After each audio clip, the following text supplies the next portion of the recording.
Hello, and welcome back to Hagan's New Jersey PIP Tips, where we bring you monthly segments on New Jersey auto insurance personal injury protection, otherwise known as PIP. Today's topics are about a new office, tonight's networking event at Bar Anticipation, and what to do if you or your patient are scheduled for independent medical examinations, otherwise known as IMEs. And of course, we will be doing our monthly raffle drawing. I first want to point out that we are excited to be in our new and larger office located at 1720 Highway 34, Suite 8, Wall, New Jersey 07727. We are still conveniently located off exit 98 of the Garden State Parkway and exit 34 off of I-195. Our telephone number and fax number, our email addresses, and our websites have not changed. Feel free to stop by and check out our new location and branding. You will not be disappointed. Second, I want to remind you that we are hosting our Summer Never Ends networking event tonight, September 15th, from 5:30 to 7:30 at Bar Anticipation in Lake Como, formerly known as South Belmar. It's conveniently off exit 98 of the Parkway and at the end of 195 and 138. Its address is 703 16th Ave, Lake Como, New Jersey.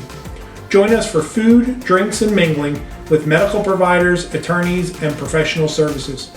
My staff and I will be there to answer any questions and make introductions.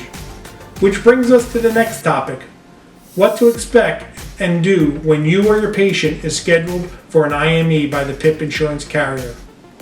If you're in a motor vehicle accident in New Jersey, whether it's your fault or even someone else's fault, your own auto insurance policy is responsible to pay for your medical expenses. You deserve to get the necessary testing and treatment and for it to be paid by the PIP carrier when you're involved in a motor vehicle accident. Often your PIP carrier will schedule you or your patient for an IME to determine if the patient's injuries are causally related to the motor vehicle accident and whether additional treatment is needed. Although they refer to these exams as independent, they are usually performed by doctors who regularly work for the insurance carriers and often by doctors who don't treat patient and only perform these reviews for insurance carriers. Often the results of the exams and the subsequent denial can be predicted by just knowing the name of the IME doctor. Now, there are several steps you or your patient should do to make the process go as smoothly as possible with the best possible results. Now, for patients, first, the exam should be scheduled with a doctor of like specialty as the one you're treating with, and additionally, it should be in your municipality. If there is not a doctor of like specialty in your municipality, the exam should at least be a reasonably close distance to your home.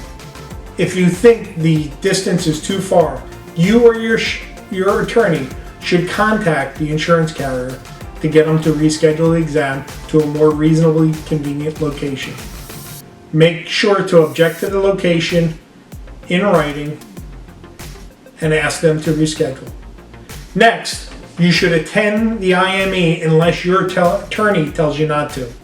If you cannot make the time that they scheduled, again, contact the insurance company or their vendor and reschedule it. Make sure you have some proof, either their confirmation or do it in writing. The time of the examination should be convenient to you and not interfere with your work or activities. If, however, you miss an examination without advance notice, make sure to immediately contact the vendor or insurance company to reschedule the appointment. If you miss an IME appointment without notice to the carrier, they may attempt to deny your claim in full based on failure to cooperate, or at least deny future treatment. If you do miss an appointment, make sure to let your attorney and your doctor know and immediately contact the insurance carrier to reschedule. Don't just simply ignore scheduled examinations. Now, at the examination, you should follow the instructions that your attorney gives you. He or she should be able to tell you what to do and what you should bring. I suggest you bring any medical records that you have in your possession, or at least tell the IME doctor which doctors you're treating with and where you can get their records. You should also bring someone with you, such as a family member or friend, to serve as a witness at the examination. Document the length of time of the examination and also what the doctor did during the examination. You can do a simple write-up immediately following the exam. Ask the doctor for a copy of any documents that you might fill out. Sometimes the doctors request you fill out a history. If it's okay with your attorney, fill those documents out, but ask for a copy. Make sure to tell the doctors of any and all complaints you have at that time and any and all complaints you had since the motor vehicle accident. If something hurts or there's something you cannot do during the examination, make sure to state this specifically to the doctor. Now, after the examination, make sure you get a copy of the IME report for you to review. If you find any inaccuracies, lies, mistakes, or something you disagree with, make notes and give it to your attorney and your doctors. If the PIP carrier denies your claim based on the IME, be sure to talk to your attorney and your doctor regarding the same. Just because your PIP carrier denies your claim based on an IME does not mean that you can no longer seek any treatment. Seek the advice of the treating doctor along with your attorney. Follow your treating doctor's recommendations, and if you're unsure, obtain a second opinion from another doctor. Although the PIP carrier may deny your past or future bills based on the IME, we are able to arbitrate the outstanding bills and recover those medical expenses at no cost to you. As for doctors, let your patient know to tell you if they are scheduled for an IME. Explain to them the process and what to expect. Encourage them to attend properly scheduled IMEs. If you have past experience with the IME doctor, let the patient know what to expect and the results he will probably write. Make sure to get a copy of the report and review it. Discuss the report with the patient and prepare a rebuttal. If you believe the patient needs further treatment, perform and document a comprehensive evaluation and testing and explain why further treatment is needed. And of course, appeal any and all denials as spelled out in the decision point review plan.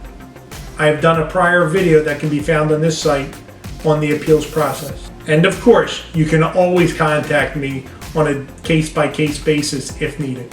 I hope this information regarding IMEs is helpful. If you have any questions, always feel free to contact me. I can be reached at 732-722-2911 or sthaganlaw@gmail.com. I can give you advice on any of your PIP files or file your arbitrations at absolutely no cost to you. Also, be sure to sign up for Hagan's Professional Information Program if you haven't done so already, where you get monthly newsletters, videos like this, enter into drawings, networking events, and seasonal thank you gifts. And now, what you've all been waiting for, the monthly raffle. For everyone who subscribed, shared, and liked these videos over the last month or sent me any type of correspondence, such as a PIP arbitration file, an update letter, a question, any type of communication to my office, I entered you into the drawing. You can enter each month.